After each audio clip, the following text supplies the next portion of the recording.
Hello there, welcome back to the channel, and today I'm having a look back into the Andromeda universe. As I'm pretty sure, correct me if I'm wrong, I came across a comment on a video somewhere I glanced where someone had asked for this episode, so hopefully that's true, and I'm doing the one that someone requested, and that is on Tri Lorn's flagship, or the Triumvirate vessel seen in Andromeda.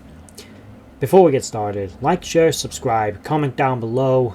And also, for those who may be interested, and you're probably not, but I'm going to tell you anyway, I've been hit by a couple of copyright claims in the past. They're not actually, they don't like give me a copyright strike, which if you're not an uploader on YouTube basically means it's like that's a big no-no, with slap on the wrist. They're just like, someone says, oh, that's my material, you can't monetize it. Not that I monetize anyway, but so I don't really care. But they basically monetize my video. I've had a couple of them. I've had to contest them recently because a company, Warner Brothers, copyright claimed me for 4 seconds of a GIF, which irritated me. But whatever. I suppose it's their intellectual property. Whatever. It's fine. But I've been kind of dealing with a bit of that, plus work. So it slowed down my upload time a little bit. Also, it explains why I keep doing this effect, what you see on the screen where I'm using footage, because at the moment I'm not in a position to do any live filming, so I'm doing it all just directly through a microphone at my computer, and so the videos aren't completely dull. I use clips from the show that I talk over, hence generic Andromeda footage for this video, and I use the effect to break up the image so that it doesn't hopefully keep getting slammed with copyright claims, which, as again, they're not affecting my channel in a way that is a negative impact, or YouTube really cares, or their uploaders generally don't care. They'll just monetize it themselves rather than any potential money going to me, which again, I don't actually monetize, so it's not really an issue at the moment. But still, if I can avoid it, I do.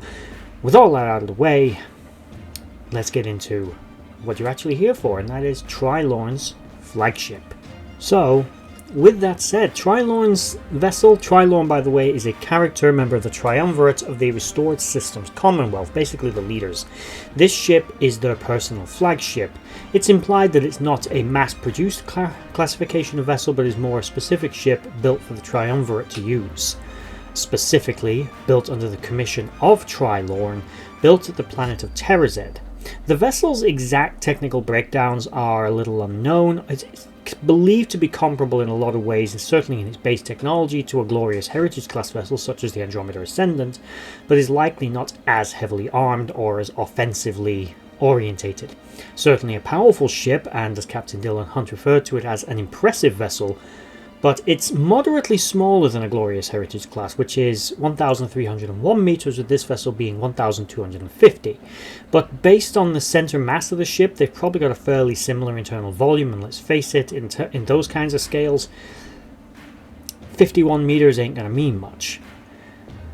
It is armed with the same type of weapons as the Andromeda, PDLs, point defense lasers, as well as various different types of missiles and other general weapon systems which are standard to a high guard warship. But it is nowhere near tactically orientated. One thing we do notice is that the vessel lacks the sort of battle blades.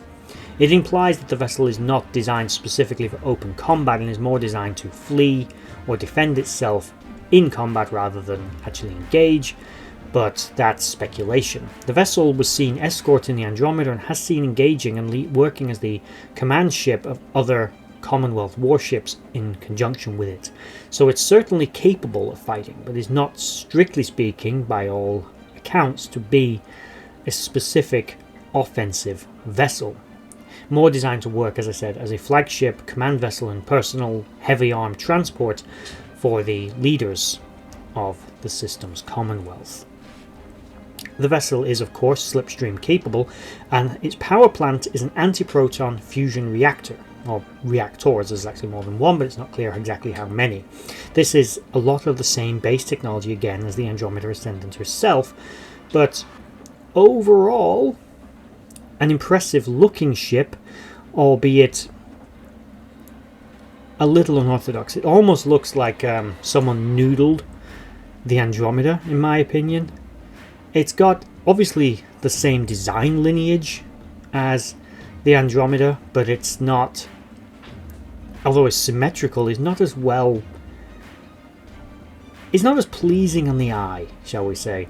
The vessel's sort of additional features, which are, I think, only really designed in this one's case to confuse and scramble the enemy, and probably add a few systems away from the ship so as to allow it to operate without compromising the primary hull integrity, aren't as aesthetically pleasing. They're a little all over the place. As I said, it looks like someone took the Andromeda and kind of took it in a blender and went, there we go.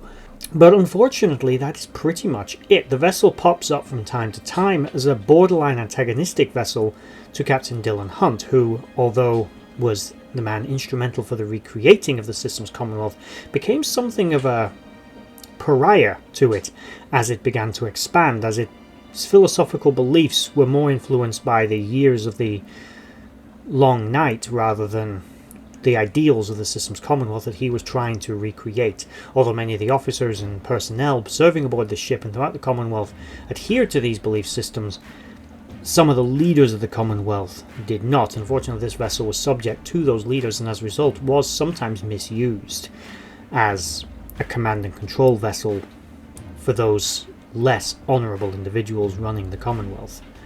But let me know down in the comment sections below what you think about the ship. Do you remember it? Because I know you only see it a few times and you don't really see it in, I think, its full potential. I'm only unfortunately speculating that I don't believe this is a true pure combat vessel. It is merely a combat capable ship. It's likely more defensively orientated. That's based on intelligence, basically looking at it and basing it on the Andromeda as a warship. The Siege Perilous class is a warship. These are vessels that are seemingly immensely superior to this ship, even though it's built to carry the leaders around. My guess is you're the leader of the Commonwealth. You don't want to get into a fight, you want to get away from it. So this vessel's going to be fast, maneuverable, and have good defensive systems, but not necessarily worry too much about destroying the enemy, more neutralize and run, and allow ships like the Andromeda to deal with the enemy in reality. But let me know in the comments below what you think of it. Do you remember it? And where do you sit on what this vessel actually was truly built for? I'd just like to say a thank you to everyone for watching that video. I hope you enjoyed it. I really enjoy making these.